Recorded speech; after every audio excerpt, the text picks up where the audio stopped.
Capítulo 17. Golfo de México. 2180 metros bajo la superficie. El incesante retumbar de la cabeza obliga a Mick a abrir los ojos. Silencio. Está tendido de espaldas, con las piernas levantadas en el aire y la parte superior del cuerpo enredada en una desordenada maraña de equipos destrozados. En el interior de la cabina se nota humedad y una negrura total, salvo por el brillo apagado de una consola que parpadea débilmente a lo lejos. Lo de arriba está abajo, la izquierda es la derecha, y por dentro de su garganta gotea un líquido tibio que lo está ahogando. Se gira hacia un costado, dolorido, escupiendo un hilo de sangre. La cabeza todavía le da vueltas. Se palpa para ver de dónde viene la sangre, descubre que procede de las fosas nasales y se aprieta la nariz para detener la hemorragia. Por espacio de largos instantes se queda donde está, sentado, en inestable equilibrio sobre numerosos fragmentos de monitores y equipos de navegación, todos hechos añicos, intentando recordar cómo se llama y dónde se encuentra. El minisub. La hendidura. Dominic. ¿Dom? Escupe otro grumo de sangre y se sube encima de un montón de equipos que le impiden llegar hasta el puesto del piloto. Dom, ¿me oyes? La encuentra inconsciente, todavía sujeta al asiento, con la barbilla inclinada sobre el pecho. Con el corazón acelerado por el miedo, reclina con cuidado el asiento hasta atrás del todo sosteniéndole la cabeza ensangrentada, y, a continuación deposita esta sobre el respaldo. Examina las vías aéreas y detecta una respiración superficial. Desata el arnés y observa la profunda herida sangrante que presenta en la frente. Le quita la camiseta empapada en sudor y arranca unas cuantas tiras largas de tela. Le hace un improvisado vendaje y acto seguido recorre con la mirada la cabina en busca de un botiquín de primeros auxilios. Dominic deja escapar un gemido. Se incorpora penosamente, gira la cabeza y vomita. Mick encuentra el botiquín y una botella de agua. Regresa al lado de Dominic, le cura la herida y coge una bolsa de hielo. «Mick, estoy aquí». Estruja la bolsa de hielo para romper el contenido, la aprieta contra la cabeza de Dominic y la sujeta en su sitio con lo que queda de la camiseta. «Te has hecho una herida importante en la cabeza. Ya casi ha dejado de sangrar, pero es probable que haya sufrido una conmoción. Me parece que tengo una costilla rota, me cuesta mucho respirar». Abre los ojos y mira a Mick con un rictus de dolor. «Está sangrando. Me he roto la nariz». Le entrega la botella de agua. Dominic cierra los ojos y bebe un sorbo. «¿Dónde estamos? ¿Qué ha pasado?» «Hemos descendido por la hendidura y hemos chocado con algo. El minisub está destrozado. Los sistemas de soporte vital apenas funcionan. ¿Aún estamos dentro del agujero? No lo sé». Mick se acerca al portillo de delante y se asoma por él. La iluminación exterior de emergencia del Percebe revela una cámara oscura y angosta, vacía de agua de mar. La proa del minisub parece encontrarse encajada entre dos barreras verticales. El espacio existente entre ambas paredes se estrecha bruscamente antes de desembocar en una vaina metálica y curva. «Dios santo, ¿dónde demonios estamos? ¿Qué pasa?» «No lo sé. Una especie de cámara subterránea. El minisub se ha quedado trabado entre dos paredes, pero aquí fuera no hay agua. ¿Podemos salir de aquí? Tampoco lo sé. Ni siquiera estoy seguro de dónde nos encontramos. ¿Te has dado cuenta de que han cesado esas vibraciones profundas? Tienes razón». Dominic lo oye hurgar entre los escombros. «¿Qué estás haciendo?» «Estoy buscando el equipo de buceo». Encuentra el traje de neopreno, las gafas y la botella de aire. Dominic se incorpora con un gemido, pero al instante vuelve a reclinar la cabeza, obligada por el dolor y por una abrumadora sensación de vértigo. «¿Qué vas a hacer?» «Estemos donde estemos, estamos atrapados. Voy a ver si encuentro un modo de salir». «Mick, espera. Debemos de estar a 1500 metros de profundidad. En cuanto abras la escotilla, la presión nos hará papilla. No hay agua dentro de la cámara, lo cual quiere decir que está despresurizada. Opino que debemos arriesgarnos. Si nos quedamos aquí sin hacer nada, moriremos de todas formas». A continuación se quita las zapatillas deportivas y se mete en el estrecho traje de neopreno. «Tenías razón. No deberíamos haber entrado en la hendidura. Ha sido una estupidez. Debería haberte hecho caso». Mick deja de vestirse y se inclina sobre ella. «Si no hubiera sido por ti, yo aún sería el vegetal de Foletta. Quédate aquí y procura no moverte mientras yo busco la manera de salir». Dominic parpadea para contener las lágrimas. «Mick, no me dejes. Te lo ruego, ¿no quiero morir sola?» «No vas a morir. El aire, ¿cuánto aire queda? Mick busca la consola de control y examina el manómetro. Casi 3 horas. Procura conservar la calma. Espera, no te vayas todavía. Lo aferra de la mano. Abrázame un momento. Por favor. Mick se arrodilla y acerca la mejilla suavemente a la de Dominic, sintiendo cómo tiemblan sus músculos mientras él la abraza aspirando su aroma. Entonces le susurra al oído. Saldremos de aquí, te lo prometo. Ella lo estrecha con más fuerza. Si no pudieras encontrar la salida, si no la hubiera, prométeme que volverás. Mick se traga el nudo que tiene en la garganta. Te lo prometo. Pasan unos minutos más así abrazados, hasta que la constricción del traje de neopreno empieza a ser insoportable. Mick, espera. Busca debajo de mi asiento. Tiene que haber un maletín con suministros de emergencia. Mick saca el maletín metálico y lo abre. Retira un cuchillo, un puñado de bengalas y un encendedor de gas. Debajo del asiento hay también una botella de aire pequeña. Contiene oxígeno puro. Llévatela. Mick saca la botella, que va unida a una máscara de plástico. Es mucho equipo para cargar con él. Esto debería dejarlo para ti. No, llévatelo tú. Si te quedas sin aire, moriremos los dos. Mick vuelve a calzarse las deportivas y se sujeta el cuchillo al tobillo con cinta adhesiva. Abre la válvula de la botella de aire grande para verificar que el regulador funciona. A continuación levanta el chaleco hidrostático y la botella y se los coloca en la espalda. Después se ata la botella pequeña de oxígeno a la cintura con la tira de velcro que lleva esta. Se mete dentro del chaleco el encendedor y las bengalas y finalmente, sintiéndose igual que una mula de carga, comienza a subir los barrotes de la escalera de mano, que ahora está inclinada en un ángulo de 30 grados. Suelta el pestillo de la escotilla, aspira profundamente e intenta abrirla empujando. Nada. Si me he equivocado con lo de la presión, los dos moriremos aquí mismo. Hace una pausa para sopesar las alternativas y vuelve a probar, esta vez haciendo fuerza con el hombro contra la tapa de titanio.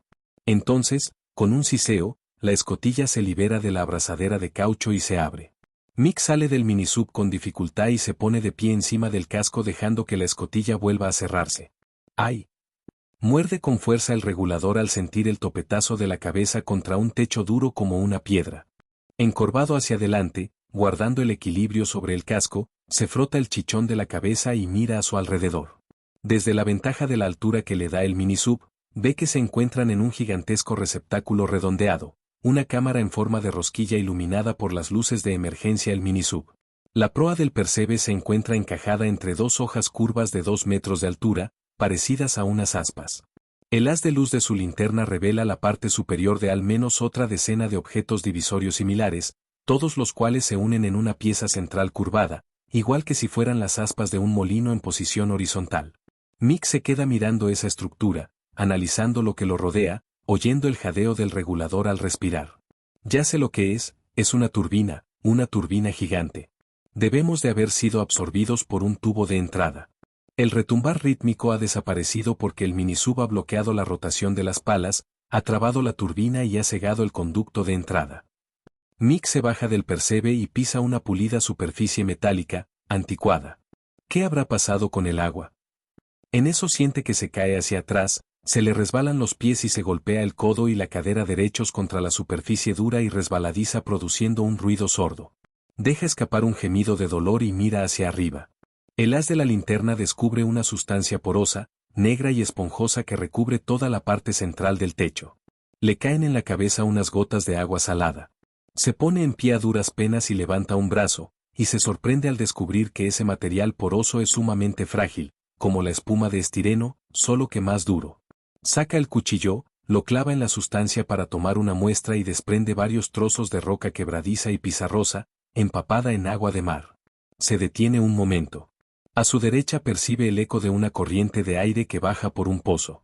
Alarga la mano y agarra la punta de la partición metálica que tiene a la derecha, y a continuación dirige el haz de luz hacia él. Techo metálico. El sonido proviene de un túnel hueco de 1,5 metros de anchura, situado en el techo por encima de la siguiente aspa.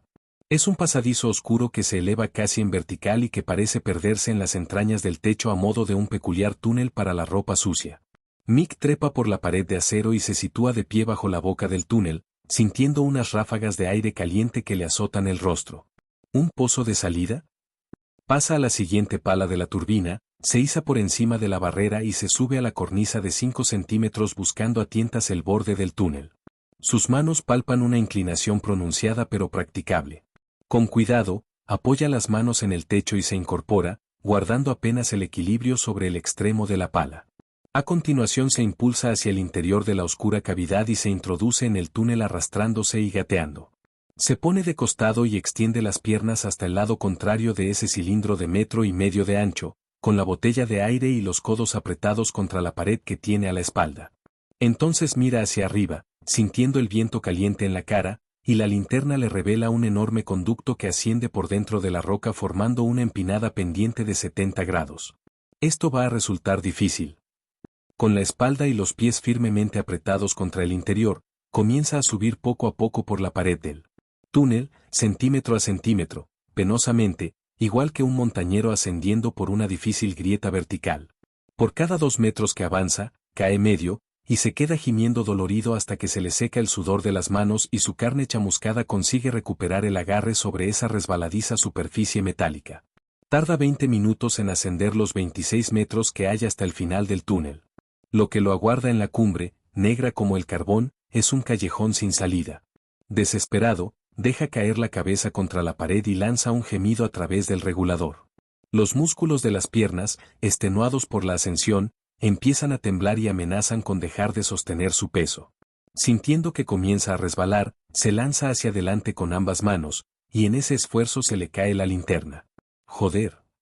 Rodeado por la oscuridad, oye como la linterna se precipita túnel abajo y se parte con un crujido al chocar contra la superficie del fondo. Si no tienes cuidado, detrás irás tú.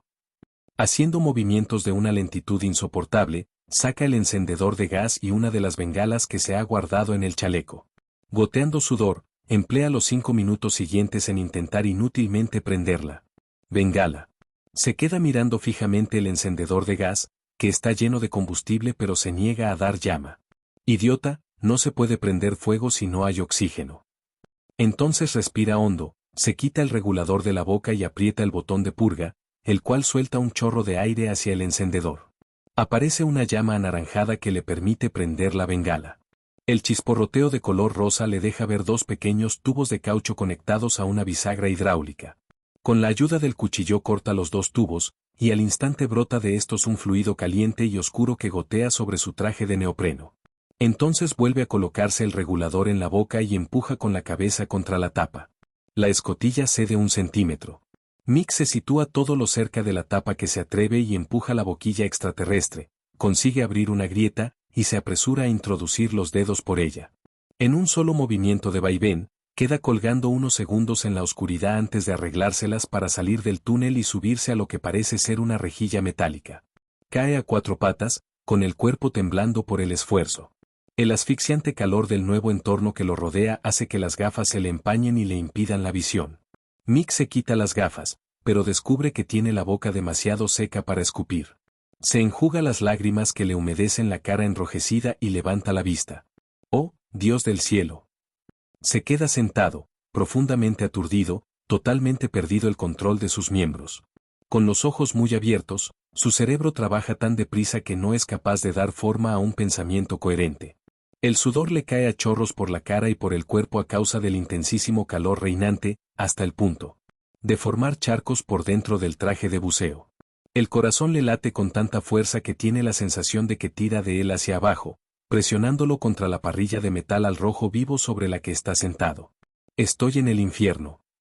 Ha penetrado en el interior de una gigantesca cámara ovoide, en penumbra, cuyas dimensiones rivalizarían con el superestadio de Nueva Orleans si le vaciasen el foso. La superficie de las paredes que lo rodean está inundada por una capa de abrasadoras llamas de un color rojo carmesí que se elevan ondulantes, como una cascada de agua vuelta del revés, todo alrededor de la estancia y desaparecen en lo alto para perderse en la oscuridad. Pero no es oscuridad lo que hay allá arriba. Varios cientos de metros por encima de donde se encuentra él, iluminando el centro mismo del gigantesco abismo, descubre un brillante remolino de color verde esmeralda formado por energía, una galaxia espiral en miniatura que gira lentamente en el sentido contrario a las agujas del reloj, en un movimiento amplio, omnipotente, semejante a un ventilador cósmico, vibrando de fuerza. Mick contempla el resplandor no terrenal de esa galaxia, extasiado por su belleza, anonadado por su magnificencia y profundamente aterrorizado por lo que implica. Obliga a sus párpados a cerrarse sobre sus ardientes pupilas, intentando con desesperación despejar su mente. Dominique. Se incorpora con esfuerzo, abre de nuevo los ojos y observa el resto del etéreo entorno. Está de pie en una parrilla metálica que sostiene la escotilla que sellaba el túnel cilíndrico. Metro y pico más abajo, llenando la cámara entera como un lago en un cráter entre montañas, ondea un líquido plateado, parecido al mercurio, en cuya superficie brillante y espejada se reflejan las llamas carmesíes. Por encima de ese ondulado mar de metal fundido flotan unas nubes de humo negro como si fueran vapor que escapa de un caldero hirviendo. Mick gira la cabeza para mirar la resplandeciente pared de llamas. Justo por debajo de estas descubre una especie de reja que recubre todo el interior de la cámara. La distorsión revela unos gases invisibles que salen de unos poros diminutos de dicha reja, igual que el calor que despide una carretera de asfalto desierta. ¿El tubo de entrada será un túnel de ventilación?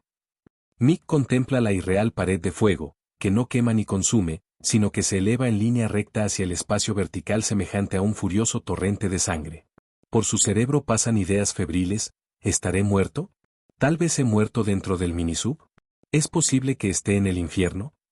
Se derrumba sobre los talones, medio sentado y medio tumbado junto al borde de la plataforma, demasiado débil y mareado para moverse. Logra escupir sobre las gafas y volver a ponérselas, y entonces se acuerda de la botella de aire pequeña.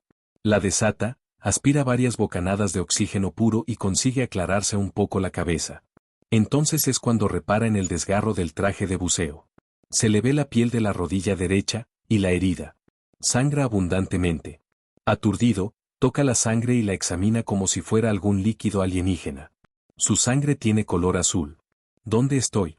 ¿Qué me está pasando? A modo de respuesta, del otro lado del lago brota de repente una llamarada de energía de color violeta, semejante a la descarga de un rayo. Se inclina hacia adelante haciendo un esfuerzo por ver a través de las gafas, que han vuelto a empañarse a pesar de la saliva. En eso, tiene lugar otro suceso extraño.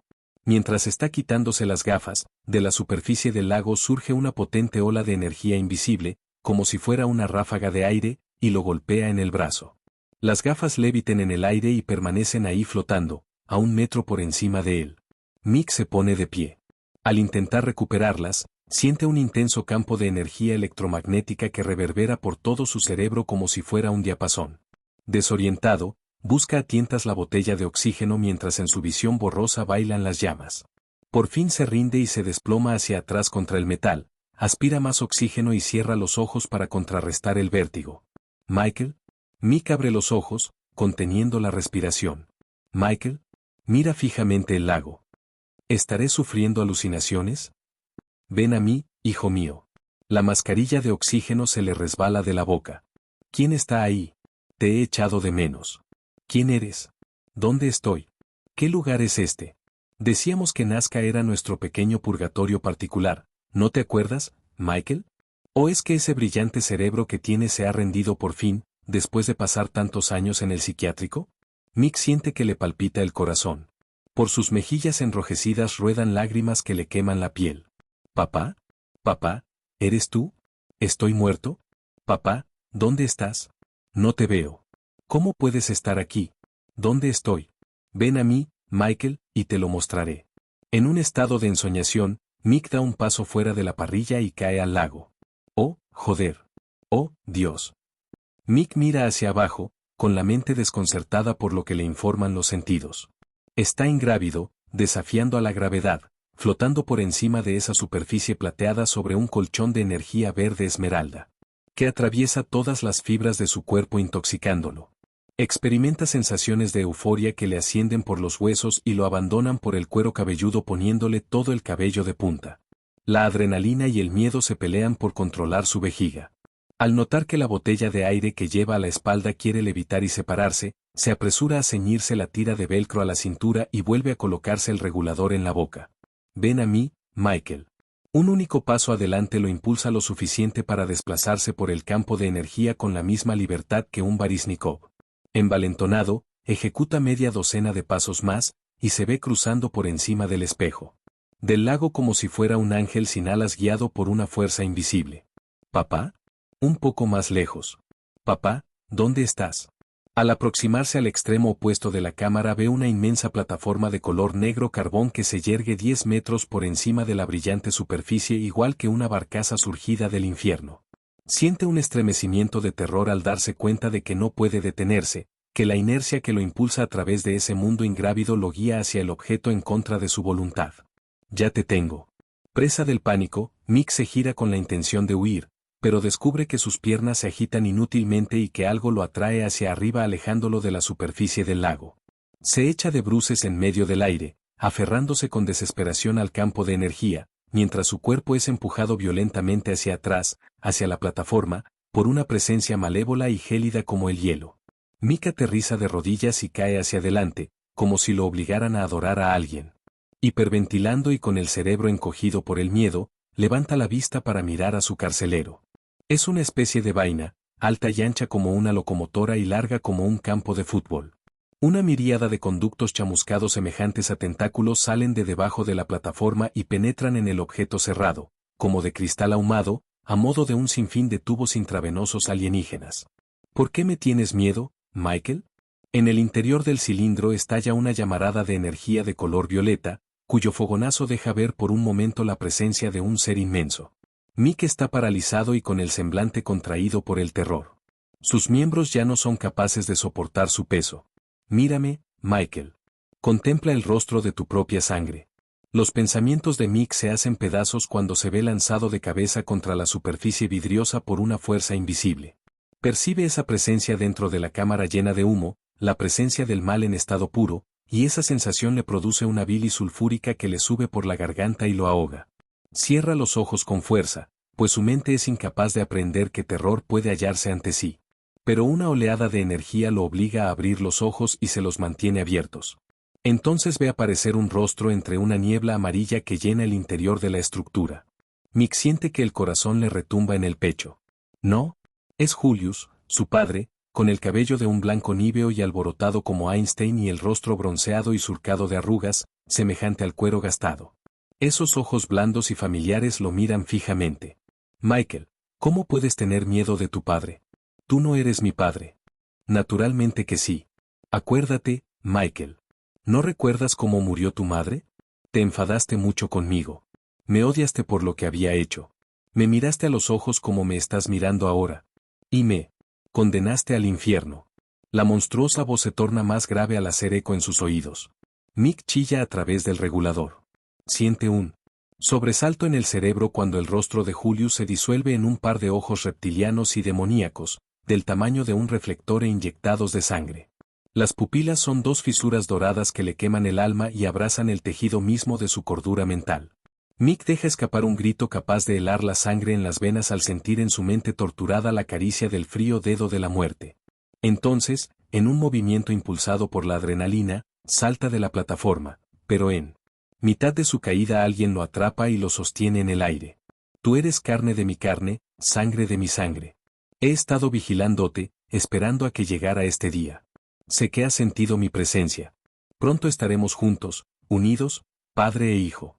En medio de su delirio, Mick levanta la vista y ve que la galaxia espiral que flota allá arriba está rotando más deprisa. Conforme va aumentando su velocidad, se va formando un inmenso cilindro hueco de energía esmeralda en el centro del lago, que asciende hacia el techo como un luminiscente tornado.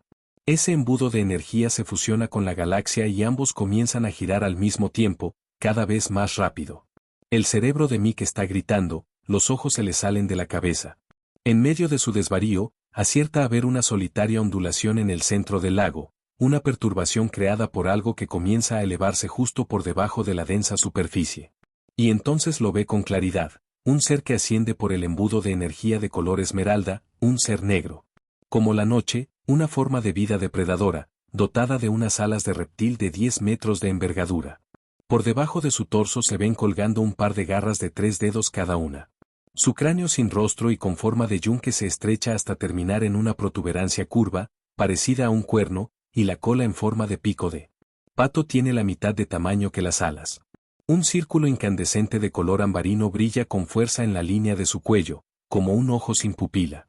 Mick contempla hechizado cómo parece desaparecer el techo que hay más allá de la galaxia espiral de energía, para dejar sitio a un conducto vertical de roca que atraviesa el fondo del mar.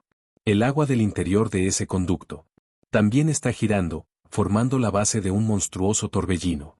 Mick aprieta contra su pecho la botella de oxígeno pequeña, le arranca la máscara de un tirón y apunta la válvula sellada hacia afuera. Con un poderoso retumbar, el centro del techo se retrae provocando un tremendo rugido en toda la cámara. Mick siente que le estallan los oídos al oír cómo se precipita el mar al interior de la misma formando un torrente que se divide a ambos lados de la fuerza cilíndrica y vertical como si fueran las cataratas del Niágara. Desesperado, Mick recorre con la vista el perímetro de la cámara y se fija en que los 23 conductos idénticos se abren, todos menos uno, para inhalar la creciente marea. El ruido cada vez más intenso corresponde a las gigantescas turbinas de la nave alienígena, que comienzan a funcionar marcha atrás para desalojar el agua de mar. Entonces Mick coge el encendedor de gas, abre la válvula de la botella de aire pequeña y acerca la llama al chorro invisible de oxígeno puro. El gas a presión se enciende igual que un cohete, golpea la base de la botella contra el vientre de Mick y lanza a este hacia atrás, por los aires, lejos del monstruo. Mick vuela por encima del lago de metal fundido y se zambulle en el torrente de agua de mar que continúa drenándose por los bordes. Al ser absorbido por el torrente, suelta la botella vacía y, propulsado por el miedo y la adrenalina, empieza a mover los brazos y las piernas para dirigirse hacia el conducto inoperativo por el que ha venido. Se agarra a la parrilla y se iza hasta ella mientras a su espalda rugen las aguas. Abre de un manotazo la tapa y se asoma al oscuro conducto. No te pares, no pienses, simplemente salta. Salta, y se arroja con los pies por delante por el pasadizo de 70 grados de inclinación sumido en la más completa oscuridad, el rugido de arriba momentáneamente amortiguado por el chirrido de la botella de aire que lleva a la espalda. Aprieta los antebrazos contra la resbaladiza superficie metálica en un intento desesperado de frenar el descenso y se sirve del traje de neopreno como colchón amortiguador. Sale disparado por la abertura del conducto y se precipita de cabeza contra la cara vertical de un aspa. Aturdido, se incorpora a duras penas al mismo tiempo que detecta potentes vibraciones bajo sus pies, la turbina gigantesca, que cobra vida. Sube por encima de ella, vuelve al submarino. Mick trepa al aspa de 2 metros de altura en el mismo momento en que explota del techo un río de agua de mar.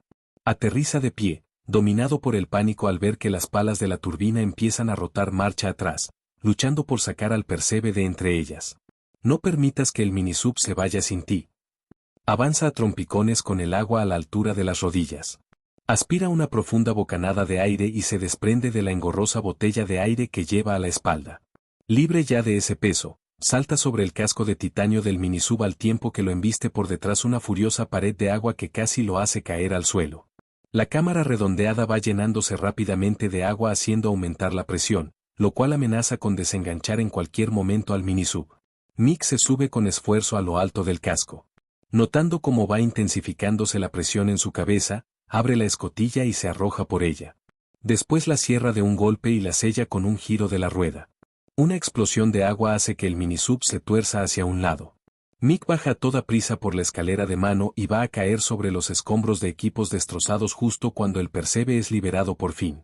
Se oye un silbido ensordecedor cuando la gigantesca turbina acelera hasta 100 revoluciones por segundo y empuja al minisub hacia atrás para lanzarlo por el conducto de entrada a la velocidad de una bala. A bordo de la silla. 20.40 horas. Es un torbellino. El capitán Fermen se ve lanzado contra una consola de control cuando el suelo a sus pies se retuerce y se levanta por el efecto de 12 toneladas de cable de perforación que se estrellan contra la cubierta inferior. Los chirridos del metal cortan el aire. Con un gemido agonizante, la cubierta superior de la plataforma de 7 plantas se inclina contra la monstruosa corriente. La silla se ladea en un ángulo de 60 grados cuando la media docena de cabos sumergidos que la sujetan a un pontón se niegan a ceder ante el creciente empuje del remolino. Técnicos y equipos resbalan por el hueco abierto precipitándose sin remedio en el enfurecido mar de color esmeralda. Los demás cabos de amarre saltan por los aires y liberan a la plataforma del fondo. Entonces, la superestructura flotante se endereza, y al instante comienza a girar, cabeceando y bamboleándose en el interior de la boca del luminiscente torbellino. El aullido de las alarmas surca la noche. Los operarios, aturdidos, salen tambaleándose de sus cabinas para, un instante después, verse azotados por los escombros que vuelan por los aires.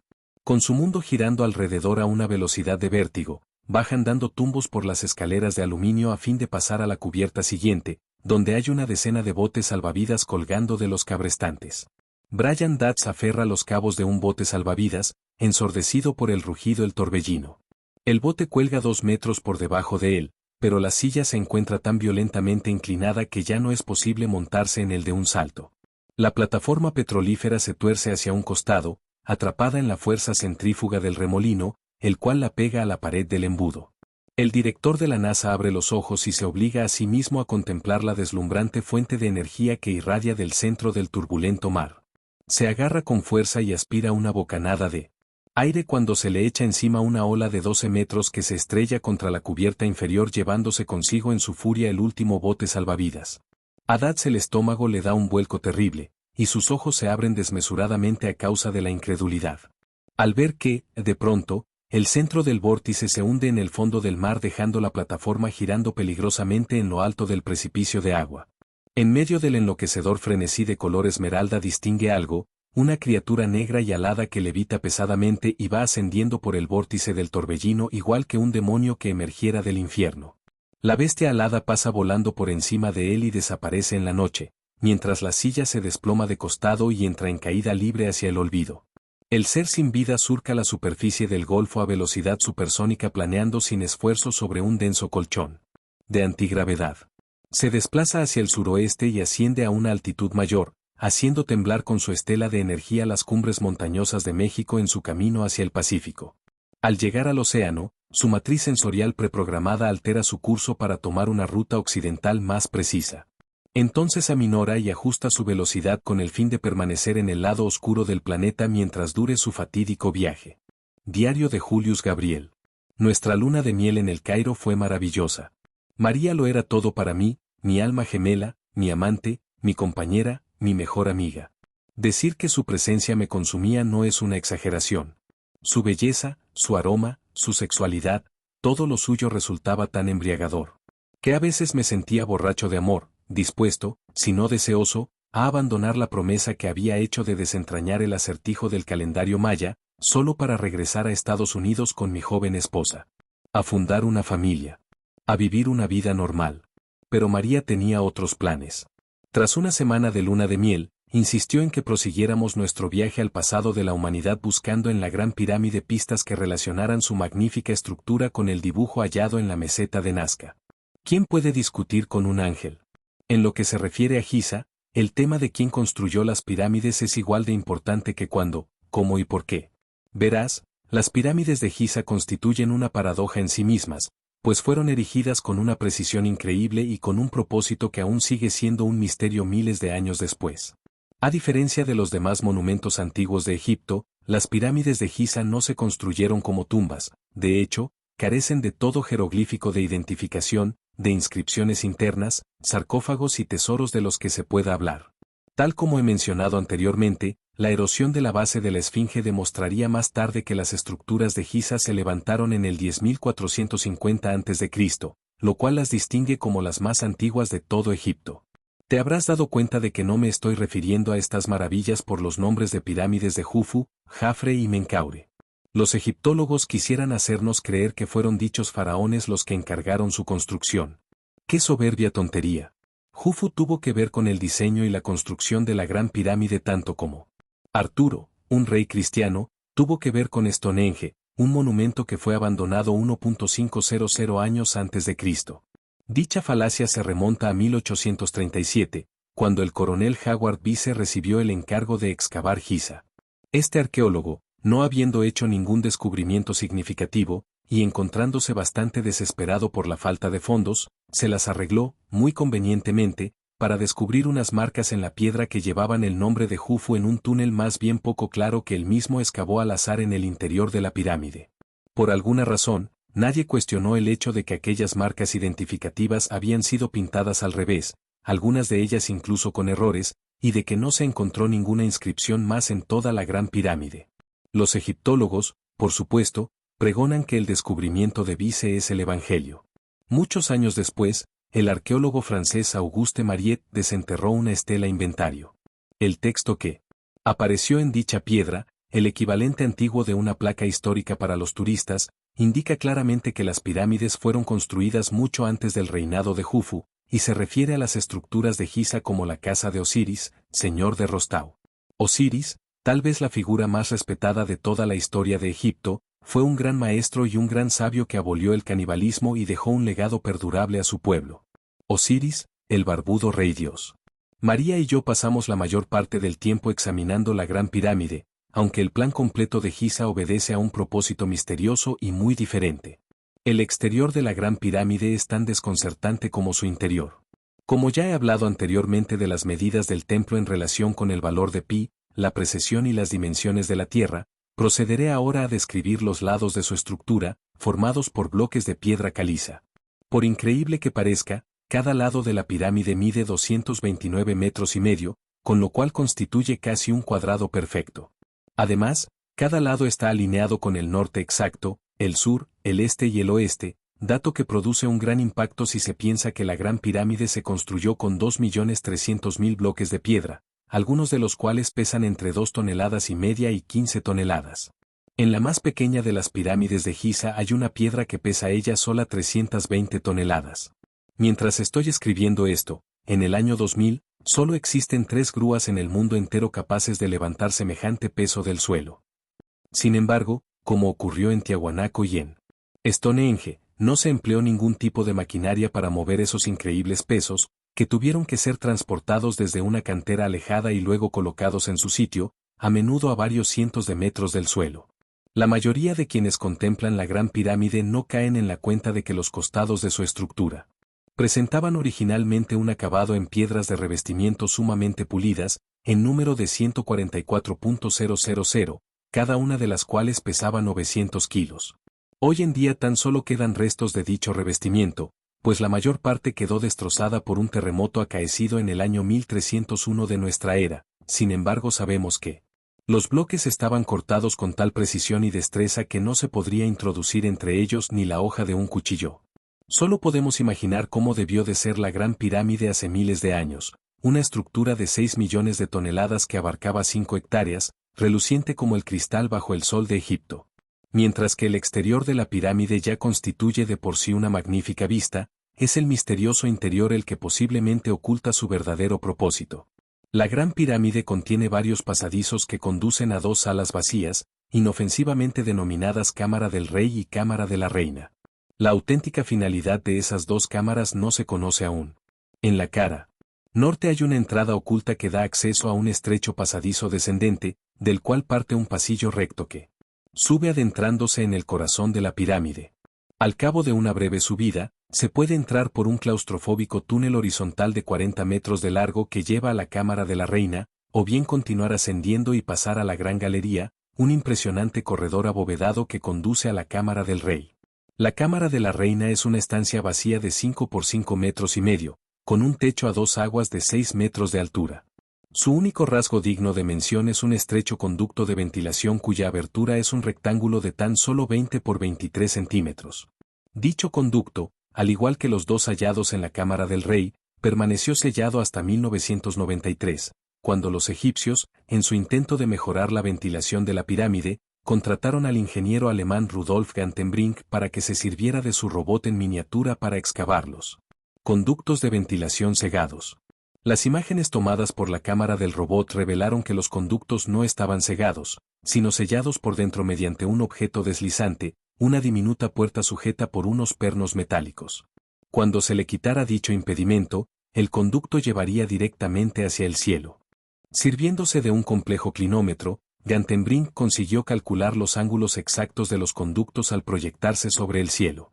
Con una inclinación de 39 grados y 9 metros, el conducto sur de la Cámara de la Reina apuntaba directamente a la estrella Sirio. El de la Cámara del Rey, en un ángulo de 45 grados, apuntaba a Al-Nitak, la estrella más baja de las 3 que forman el cinturón de Orión.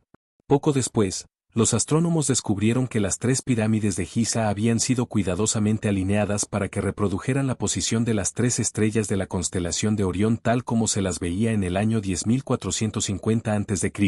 La leyenda de Osiris también está relacionada con Orión, y la de su esposa Isis con la estrella Sirio.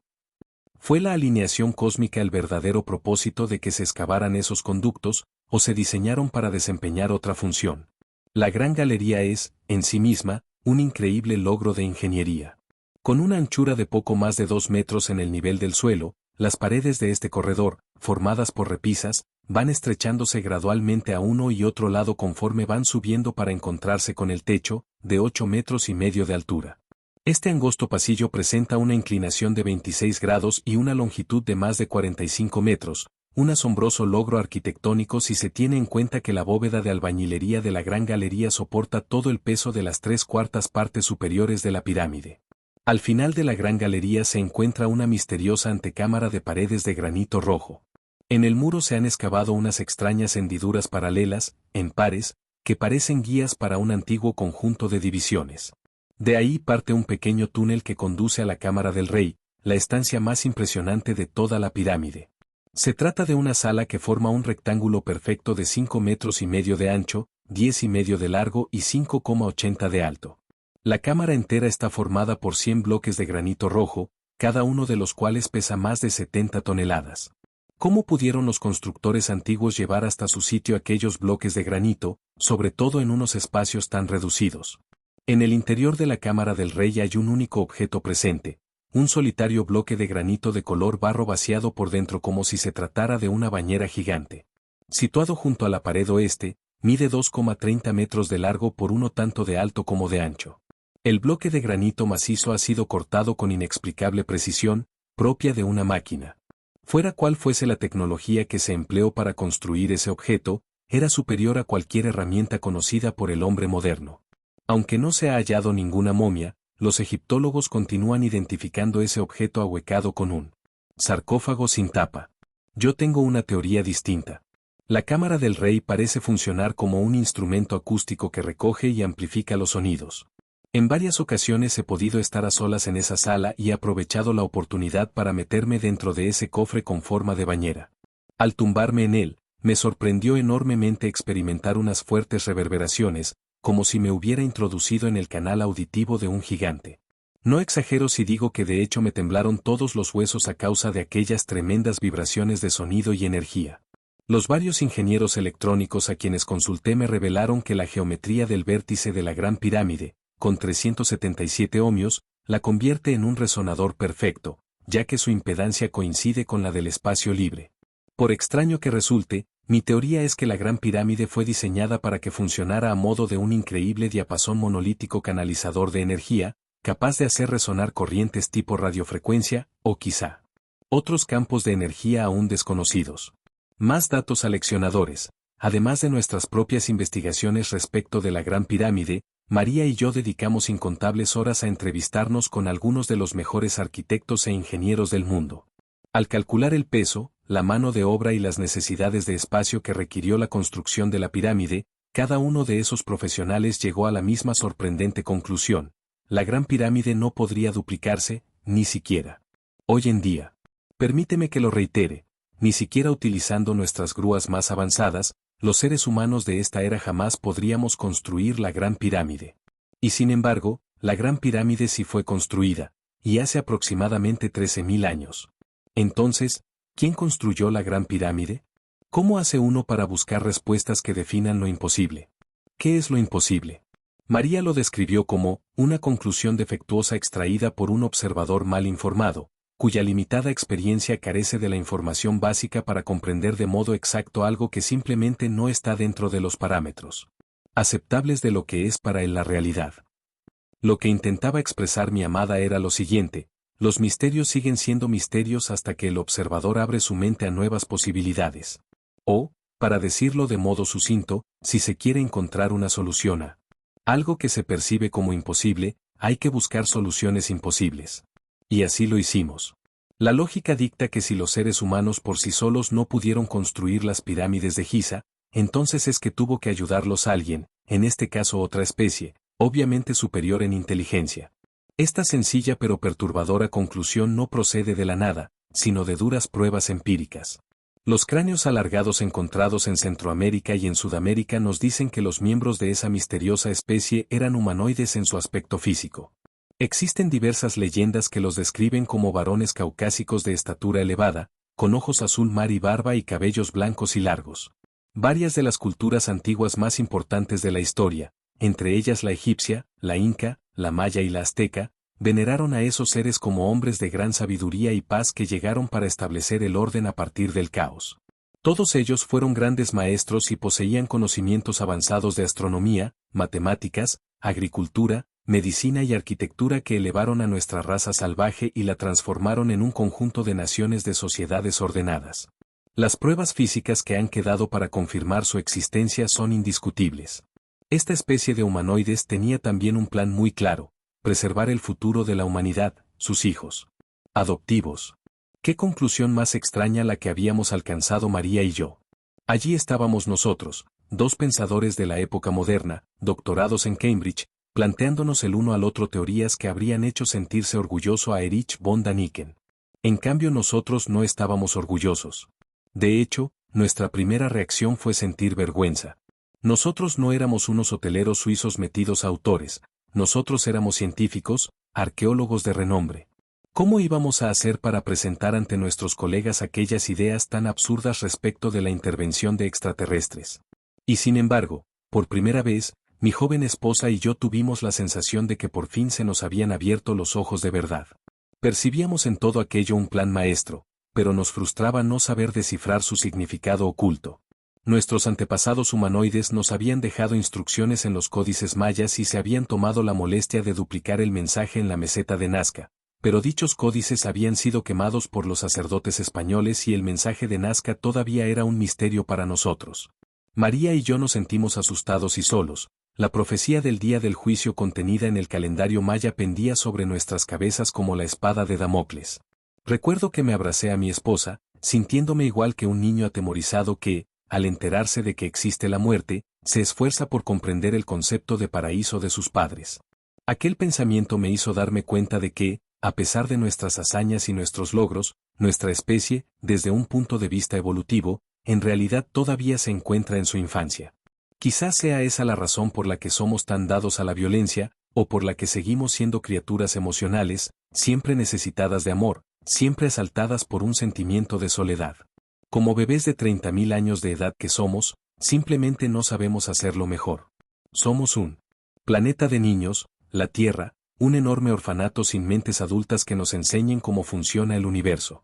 Nos hemos visto obligados a aprender solos, por la experiencia, viviendo y muriendo igual que los glóbulos rojos que circulan sin pensar, ajenos a todo, por el organismo de la humanidad, tan jóvenes, tan inexpertos, tan ingenuos.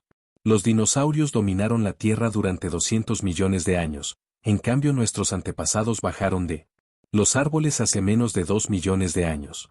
En nuestra increíble ignorancia, nos hemos hecho la idea de que somos superiores. La verdad es que no somos más que una especie formada por niños curiosos e ignorantes. Los Nepilim, los caídos del cielo, fueron nuestros antepasados.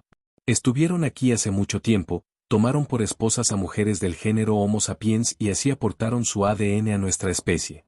Nos enseñaron lo que pensaron que éramos capaces de aprender y nos dejaron nítidas señales de su presencia. También intentaron advertirnos de una calamidad que estaba por venir, pero al igual que la mayoría de los niños, nosotros hicimos oídos sordos y nos negamos a hacer caso de la advertencia de nuestros padres.